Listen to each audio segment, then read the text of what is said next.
Salut à tous et bienvenue sur la chaîne Coding Crew. Dans cette vidéo partie 2, je vais vous montrer comment remanier ce qu'on a fait dans la vidéo numéro 1, que tu peux regarder ici si tu ne l'as pas déjà fait, et utiliser CVA à la place, pour simplifier et avoir quelque chose de plus clean. Donc CVA, avant de commencer, est une librairie qui va vous permettre de créer en gros des compositions de votre composant, et en fonction de cette composition, vous renvoyez une string contenant toutes les classes que vous voulez. Donc pour l'installer, rien de plus simple, il faut aller ici dans l'installation de la doc. Donc c'est l'URL, c'est class variance authority, c'est cva.style, c'est ça, cva.style. Vous allez dans la partie installation, vous ajoutez avec pnpm, npm ou yarn, suivant ce que vous utilisez, la librairie, comme je l'ai fait juste ici. Une fois que vous l'avez utilisé, installé, vous pouvez l'utiliser en faisant un import de CVA et vous avez class variance authority qui s'ajoute. Et donc, pour la partie présentation, avant d'aller plus loin, cette librairie, effectivement, elle est quand même petite. On voit que une fois gzippé, c'est 584 bytes, donc 1,1 kg sinon. Mais ça va rajouter effectivement une surcouche JavaScript sur vos composants si vous n'êtes pas dans un contexte où vous générez des composants et qu'ils sont après utilisés de manière statique. Donc si vous utilisez une SPA et non pas un environnement pré-généré, que ce soit côté serveur ou au build time, vous aurez un extra JS de cette taille-là pour le composant. Donc c'est à prendre en considération, mais la technique de la partie 1, vous pouvez directement la regarder sur cette vidéo. Et sinon, voilà pour la présentation. Si on regarde bien la doc, on voit que on importe CVA, on crée bouton en fait qui sera en fait une fonction qui est retournée par CVA, et CVA prend en paramètre soit un array, soit une string avec des espaces entre les classes de la base class. Donc en fait, ce que vous mettez ici, ça va être les classes qui sont en commun avec tous les composants, enfin tous les variants. Et ensuite, toutes les options qui vont définir les variants. Donc vous avez une configuration dans laquelle vous déclarez vos variants. Donc là, il y a un variant intent et un variant size. Donc dans intent, il y a la valeur primary ou secondary, et en fonction de si c'est intent égale primary ou secondary, vous avez ces classes-là. Donc ici, c'est pareil, vous pouvez définir un tableau ou une string avec des espaces entre les classes, ça marche aussi. Voilà, c'est ce qu'ils expliquent ici. Hormis ça, vous avez la partie compound variant qui va vous permettre de définir les collisions entre différents variants. Donc là, effectivement, ils ont dit que si c'est primary et que la size est medium, dans ce cas spécifique, ils veulent que le texte soit en uppercase. Donc vous pouvez faire ça. Mais ce qui est intéressant, c'est que vous pouvez aussi définir dans les compositions, enfin les intersections, différents types de classes. Donc ça vous évite de faire une ligne à chaque fois pour définir la même chose. Donc là, on voit que c'est si par exemple primary ou secondary avec size, donc ça fait un ou, donc vous voyez ici l'exemple dans le commentaire, on applique la classe qui est juste définie en dessous. C'est aussi simple que ça. Et pour définir après les valeurs par défaut de votre propriété, c'est directement dans default variant. Donc là on dit que intent c'est primary par défaut et size c'est medium. Donc on va faire la même chose. On va faire la même chose avec notre composant. Donc on avait intégré dans la version 1 de la vidéo, dans la partie 1, les différents composants ici, en se basant sur le design system de Preline. Donc jusqu'ici, on est bien. On va repartir de zéro avec CVA et on va se définir les différents variants ainsi que les couleurs. Donc, si on revient ici, on voit que pour la couleur, il va falloir que je prenne en compte aussi le ring, ce qui est autour du bouton quand je le focus avec Tab. Ça, effectivement, c'est toujours de la même couleur pour tous les boutons, c'est en commun. Sauf que c'est dépendant vraiment de la couleur. Donc moi, ce que je vais faire, je vais déclarer const button est égal à CVA de button. Par défaut, moi je vais faire ma base class comme j'avais fait dans l'autre composant. Base class ici, font, inter, border, etc. Tout ça c'est commun à tous les variants. Donc je peux directement mettre ici. Une fois que j'ai mon base class, je voulais pas le mettre directement là, mais je vais le mettre là, ce sera plus simple et plus visible. Une fois que j'ai mon base class, ce qui est important de noter, c'est qu'on a ensuite des objets pour configurer à la suite en paramètres. Donc là, le premier objet et la configuration, on va définir tous nos variants, comme c'était spécifié dans la doc. Donc moi, si je me réfère au type du bouton que j'avais défini dans la vidéo précédente, donc j'avais dit que en props de mon bouton, je pouvais avoir variant qui pouvait avoir chacune de ces valeurs-là en optionnel, ou ce variant avec ces valeurs-là, etc., etc. Donc moi, l'idée, ça va être de remettre à plat tout ça. Donc ici, j'aurai pour variant, au singulier, parce que là, c'est le nom de la propriété. Si je l'avais appelé Toto ici, je l'appellerais Toto ici. Hein. Donc ça n'a rien à voir avec variant juste au-dessus. C'est le nom de ma propriété. Donc j'aurai solid. Ensuite, j'ai outlined, ghost, soft, link et white. Ok. Ensuite, j'ai en plus de variants mes différentes sizes. Size. Ici, j'ai small, default, large. Ensuite, j'ai mes shapes et vive copilote. C'est parfait. Et couleur. Blue. Non. Pilote. Pas bien. Et red. C'est parfait. Donc là, j'ai défini les différents variants de mon composant. Donc ici, on est au courant qu'on aura ces valeurs-là. Et moi, là, j'ai mon fichier ici qui n'est pas content parce que je n'ai pas de propriété. Il ne sait pas, en fait, ce que je peux mettre dans mes boutons. Là, il n'a aucune idée. Le seul truc qu'il sait, c'est que j'ai défini dans CVA bouton que c'était toutes les props d'un bouton natif qu'on pouvait mettre là. Donc, ce qu'on peut lui dire, c'est créer le type ici, type button props, c'est égal à React component de button props. Ici, je mets button props. Et ce que je peux lui dire, c'est aussi le variant props, donc qui vient de classe variant authority.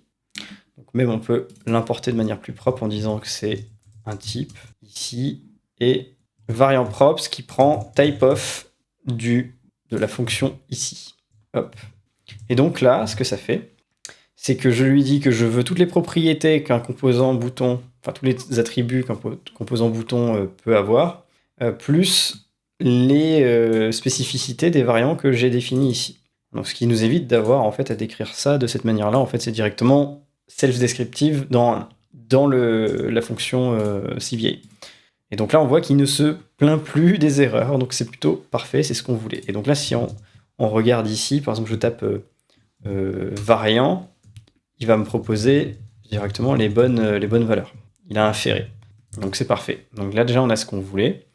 Pour autant, on n'aura pas quelque chose qui va fonctionner tout de suite parce qu'on a défini 0 classe. Donc, si on regarde là, les classes ici, il ne les aime pas. Par contre, shape, j'ai mis une mauvaise valeur, je pense. CVA bouton, ouais, je l'ai mis au pluriel. Hop, voilà. Donc là, c'est corrigé. Donc là, on est ISO en termes de propriété, ce qui est exposé au niveau du bouton. Ce que l'on veut maintenant, c'est qu'il applique les styles. Et donc si on regarde la doc, pour appliquer les styles, il n'y a rien de plus simple que d'utiliser la fonction qui a été définie juste avant et lui passer les propriétés. Et là, vous voyez comme dans la première vidéo, je vais pouvoir lui passer directement la props qui m'intéresse en paramètre. Et donc pour ce faire, je vais juste déclarer class name ici. Et pour class name, je vais lui mettre bouton. Et dedans, je lui passe mes props. Donc maintenant que de toute façon j'ai bien défini dans le type au-dessus, ça veut dire qu'ici, je peux y accéder. Donc je peux mettre variant, size, color, shape. Et ici, je peux leur passer variant, size, color et shape. Donc là, on a les styles par défaut qui se sont appliqués. Donc on voit bien que on a ces classes-là qui ont été renvoyées. J'ai passé en paramètres. Et il va me suffire maintenant de regarder si ça fonctionne bien. Donc là, par exemple, si je fais un BG RAID 500, hop, le solide, normalement, est censé se mettre en BG RAID 500. Et évidemment, là, ça ne fonctionne pas. Qu'est-ce qui se passe? Oui, ça ne fonctionne pas parce que pour solide, je n'ai pas défini. Je n'ai pas défini ici le variant. Il n'y a pas de valeur par défaut.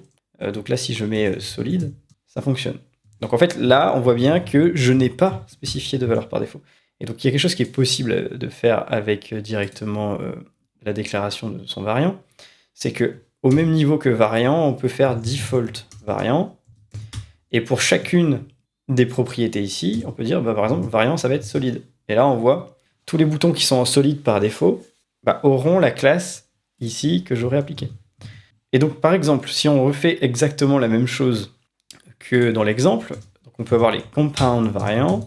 Et les compound variants, c'est bien, en fait, quand vous avez une collision entre deux variants, bah, vous appliquez une classe en particulier. Donc là, on peut très bien dire, si c'est solide et si la couleur, elle est rouge, je veux que ça soit du uppercase. Par exemple, on peut essayer de faire ça. Donc, par exemple, variant, je peux lui dire solide. Il faut juste que je retrouve la syntaxe.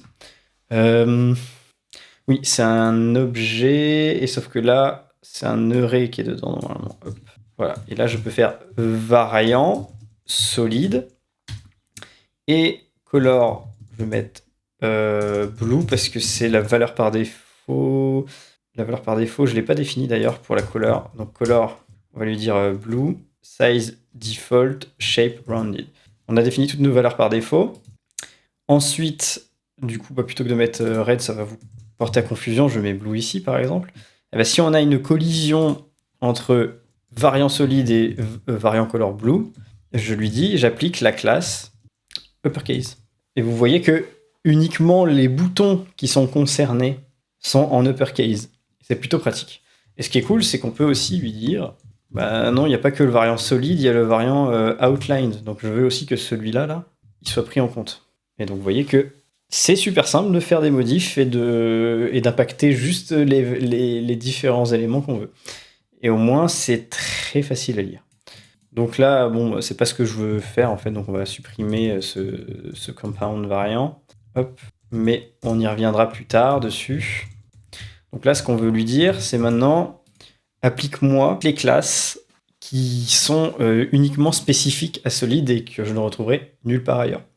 Donc si on regarde, Solid, j'ai tout ça. Donc Solid, je peux lui mettre tout ça, c'est ce qu'on avait défini avant, mais sauf que moi, ça m'intéresse pas en fait de mettre directement les couleurs là-dedans.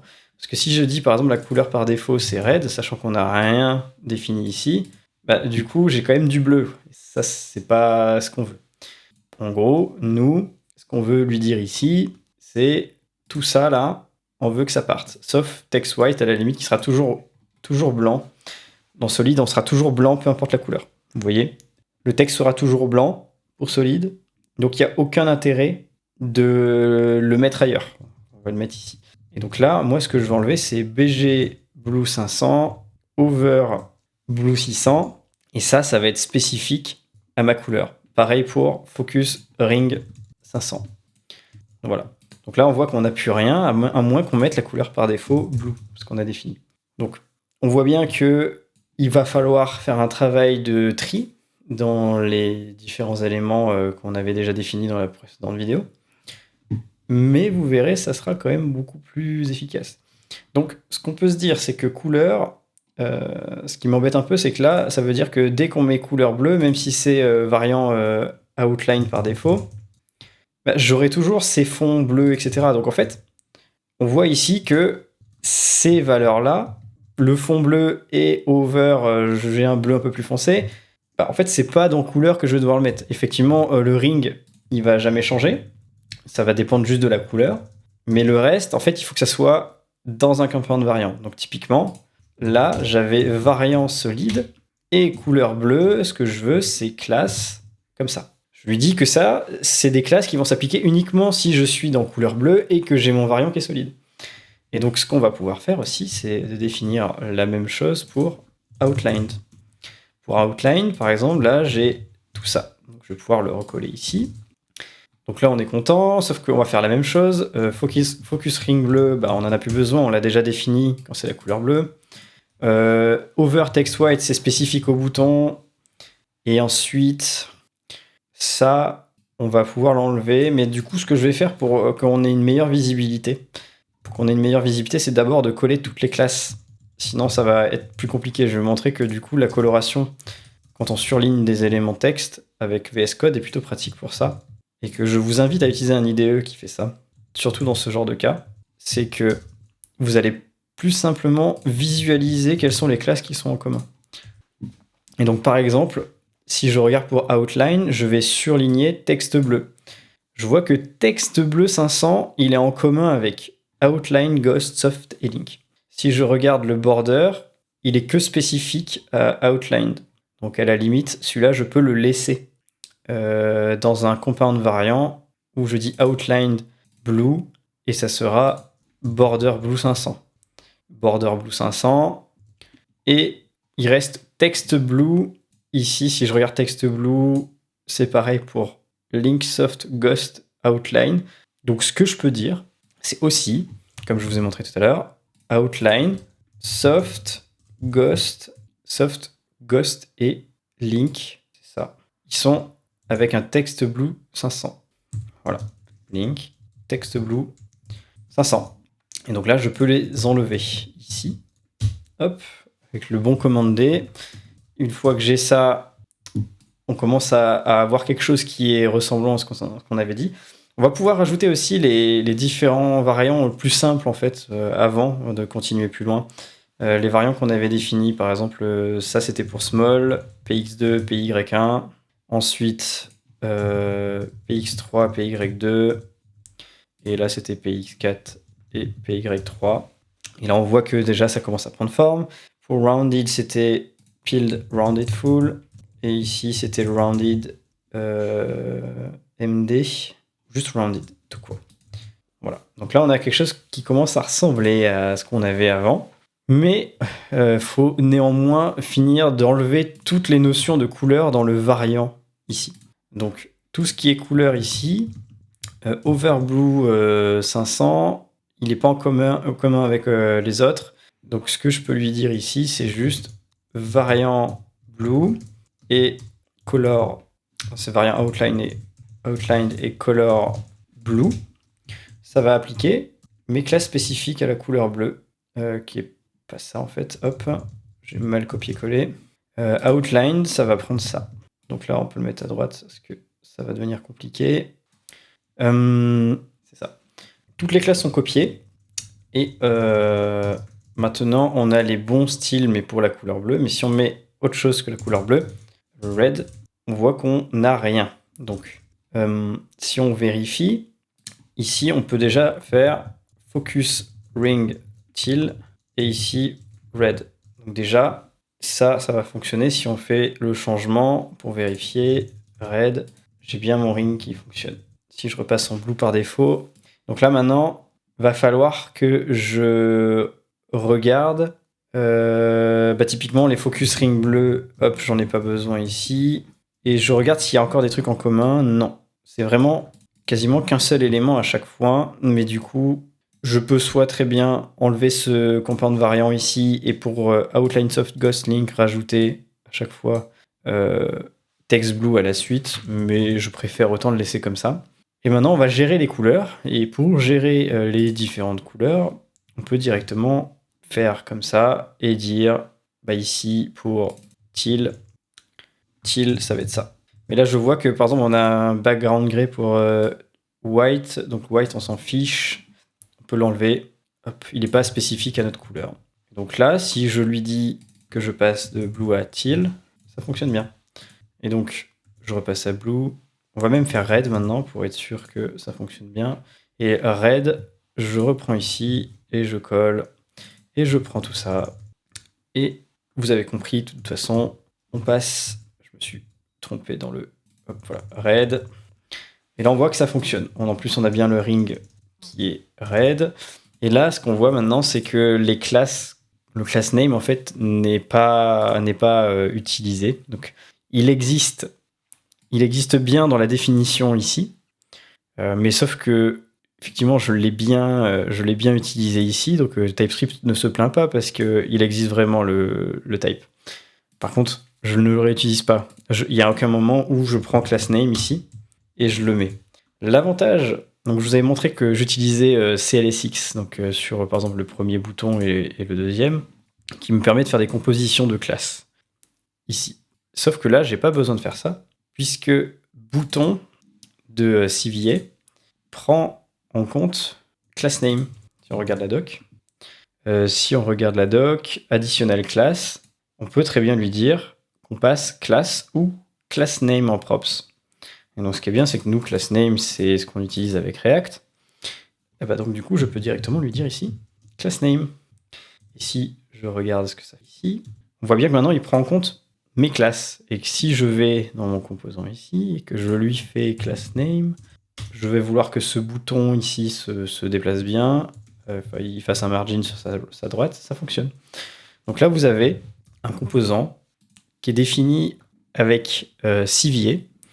Donc ça a été un peu long parce que je suis parti d'une base existante pour trier les différents éléments et les mettre au bon endroit, mais vous allez voir que quand vous construisez vos composants avec cette logique-là déjà en tête, c'est de suite plus facile. Et si vous avez en plus un UI kit qui est déjà bien fait, ça sera d'autant plus facile.